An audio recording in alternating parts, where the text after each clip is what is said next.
Assalamualaikum warahmatullahi wabarakatuh. Perkenalkan, nama saya Muhammad Fahri Aditya, ya, NIM F1D217006, Prodi Teknik Geologi Universitas Jambi.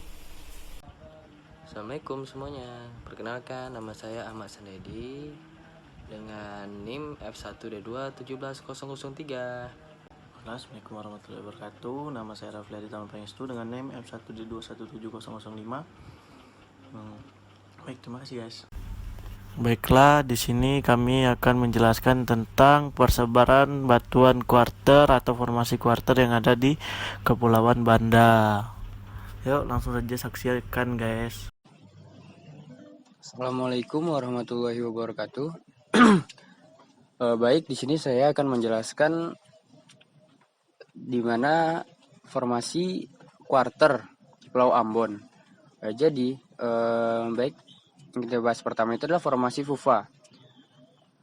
Formasi Fuva itu berupa batu pasir dan konglomerat.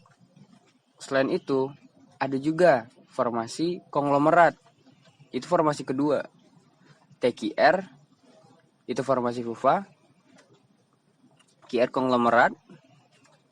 Selanjutnya ada QL. QL itu batu gamping, koral.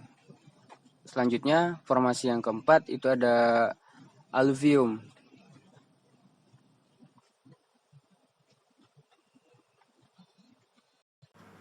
Ya, selanjutnya kita masuk ke Pulau Buru.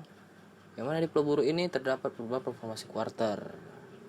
Di formasi Pulau Buru ini pun terdapat 18 formasi keseluruhan. Tapi kita akan menjelaskan formasi kuarternya saja.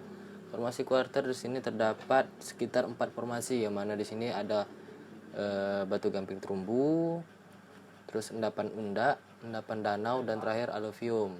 Nah, kita menjelaskan pertama itu dari kuarter aluvium dulu. Di kuarter aluvium sendiri terdapat batu bongka, kerikil, pasir, lanau, dan lumpur. Nah, itulah batuan-batuan terdapat pada formasi aluvium yang berumur kuarter. Selanjutnya kita masuk ke formasi endapan danau, yang mana di sini juga berumur kuarter. Di formasi ini terdapat beberapa batuan seperti batu kerikil, pasir, lanau, gambut. Nah, selanjutnya kita masuk ke formasi endapan undak. Endapan undak di sini terdapat beberapa batuan yang seperti batuan bongkah, kerikil, pasir, lanau, dan batuan lempung.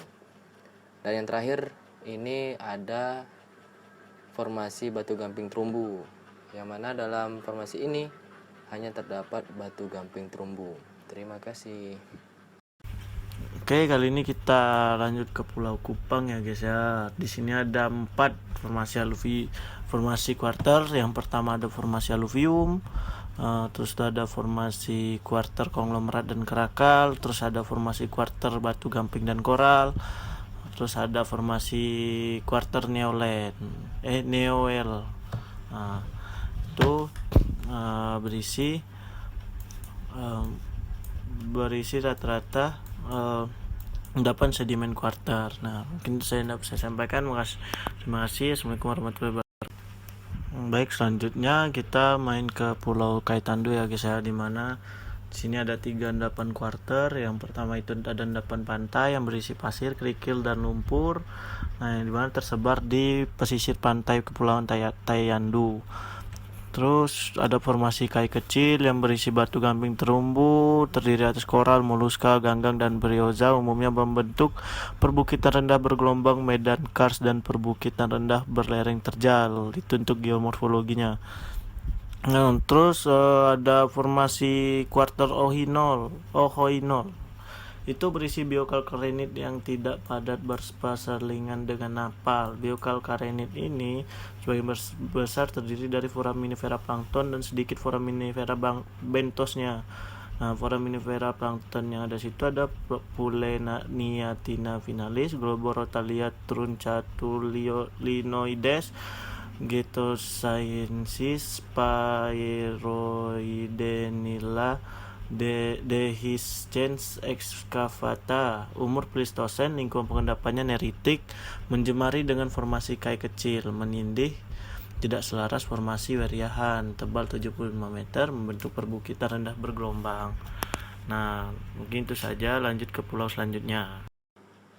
Nah, setelah dari pulau yang sebelumnya tadi, kita masuk ke Pulau Babar. Pulau Babar sendiri di sini juga terdapat kuarter alveum, kuarter konglomerat, dan kuarter batu gamping koral. Nah, kita menjelaskan dari kuarter alveum terlebih dahulu. Di kuarter alveum sendiri ini terdapat batuan kerikil, kerakal, pasir, lanau, dan lumpur, yang mana ini mengandung sisa tumbuhan, koral dan cangkang kerang, hasil endapan sungai dan pantai. Itulah yang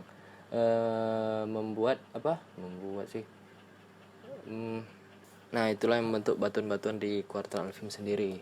Selanjutnya kita masuk ke kuarter konglomerat. Kuarter konglomerat ini aneka bahan dengan komponen fragmen ultra basah, gabbro, diabas, andesit, basal, batu pasir, kuarsit, filit, batu lempung, batu gamping malih, dan batu gamping terumbu yang direkat karbonat dan limonit, bersisipan dengan batu pasir konglomerat pada bagian bawah. Tebal lapisan ini 1 hingga 10 cm pada formasi konglomerat sendiri. Nah, selanjutnya kita masuk ke kuarter batu gamping koral, yang mana batu gamping koral ini terdapat batu gamping koral bagian bawah berlapis baik sekitar 1-5 cm, bagian atasnya pejal, berfosil. Fosilnya sendiri itu ada Globorotalia, Minaridi. Selanjutnya ada fosil Orbulina universa, ada Globigerinoides trilobus, ada Globigerinoides inuturus. Selanjutnya ada Globigerinoides ablicus, ada juga Orbulina saturalis, ada Ampistegina sp, Operculina sp, dan Calcarina sp, diendapkan dalam lingkungan laut dangkal. Nah, ini fosil-fosil ini terendapkan di laut dangkal, tebal satuan 100-300 meter. Terima kasih. Baik, terima kasih. Mungkin ini yang dapat kami sampaikan tentang persebaran batuan kuarter di Pulau Banda. Mohon maaf jika ada kekurangan. Wassalamualaikum warahmatullahi wabarakatuh.